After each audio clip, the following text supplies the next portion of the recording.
história da política nacional, vai, olha, oferecendo novos contornos, surpresas. Aí é um lado que vai ficar bastante satisfeito com esse tipo de notícia, um outro lado que vai ficar totalmente enlouquecido, né, Clarissa Oliveira e Basília Rodrigues?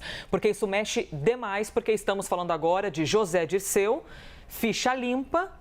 Então, é derrubada toda a decisão relacionada à inelegibilidade, né? A você não poder estar participando ali da vida pública enquanto um político. Basília Rodrigues, eu começo contigo, por favor, para a gente poder compreender o tamanho da pancada dessa notícia matinal sobre a decisão do Supremo Tribunal Federal envolvendo José Dirceu. Bom dia. Oi, bom dia, Elisa, Clarissa, Theo. Antes mesmo dessa decisão, que era muito esperada pelo ex-ministro José Dirceu e também pelos petistas, aliados de Dirceu e de Lula, ele já havia sido reabilitado à vida política, pelo menos do ponto de vista dos círculos de conversas de poder aqui em Brasília. Dirceu voltou ativamente neste ano de 2024 a circular nessas rodas e reuniões com a presença de políticos de expressividade, né? Fez lançamento de livro, reuniu amigos no aniversário, tudo ali já como na esteira dos acontecimentos, porque a grande expectativa, a cereja do bolo, seria esta anulação das condenações. Isso não quer dizer absolvição. Não houve uma avaliação se ele estava errado, se ele estava certo, diante das denúncias, acusações, condenações por supostamente ter criado um esquema na Petrobras. A avaliação do ministro Gilmar Mendes mostra mesmo que ele viu erro na investigação, na condução, tanto da força-tarefa da Lava Jato pelo Ministério Público, quanto nas atitudes, a conduta do então juiz Sérgio Moro, o juiz da Lava Jato. Ex-homem forte do governo de Luiz Inácio Lula da Silva, José Dirceu agora, que já havia sido reincorporado a esses bastidores aqui de Brasília ativamente, especialmente nesse ano de 2024, agora pode voltar a ter foto, nome e número na urna eleitoral. E a gente está falando de 2026. A grande expectativa é lançar, dizem seus aliados, uma candidatura à Câmara dos Deputados pelo estado de São Paulo. Em 2018, faltando alguns dias antes de uma nova prisão que foi decretada contra Dirceu, em meio a estas investigações da Lava Jato, eu tive a oportunidade de conversar pessoalmente com ele, fui até a residência que ele estava utilizando aqui em Brasília para ter contato com aliados políticos e também com algumas pessoas do seu grupo de defesa. E o Dirceu, mesmo nesta situação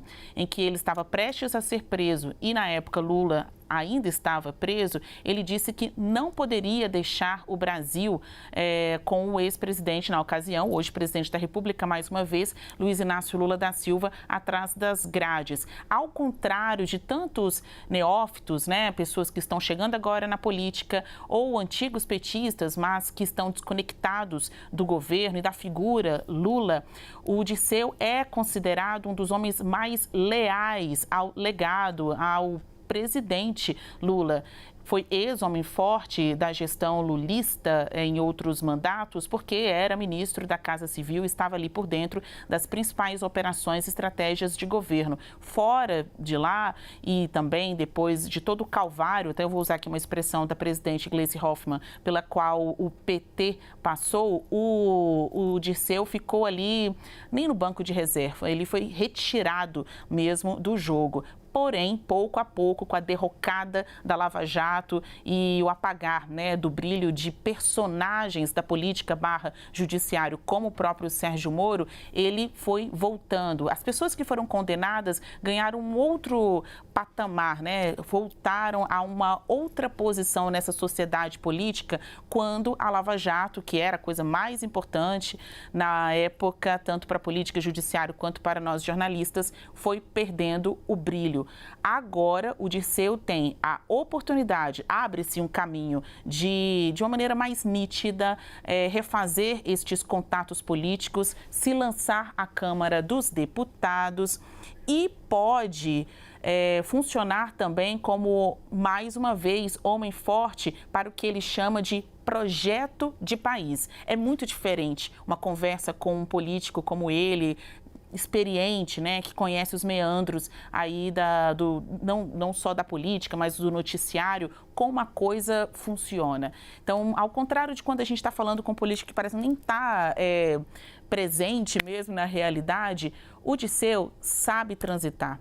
Então, se ele, mesmo invalidado pelo jogo, conseguia se movimentar, agora, com esse aval do judiciário, a expectativa é que ele resgate, há uma expectativa de que ele resgate essa armadura, né, de homem forte. Agora não sabemos para qual governo, porque se em 2026 ele conseguir se eleger, ele vai estar dentro de um governo do PT, como que o PT vai conseguir obter dividendos políticos, né, desse outro momento político em 2026, já que buscará mais uma vez ou a reeleição de Luiz Inácio Lula da Silva ou do homem que Lula indicar para esta posição de candidato à presidência. Seria muito bom a gente fazer essas perguntas, né? Saber melhor esse contexto ouvindo o próprio Dirceu. Agora cedo entrei em contato com ele, falei com assessores por orientação da defesa. O Dirceu vai submergir, pelo menos não quer agora falar sobre o caso das condenações. Ele não quer falar mais de justiça, porque ele quer falar mesmo de política.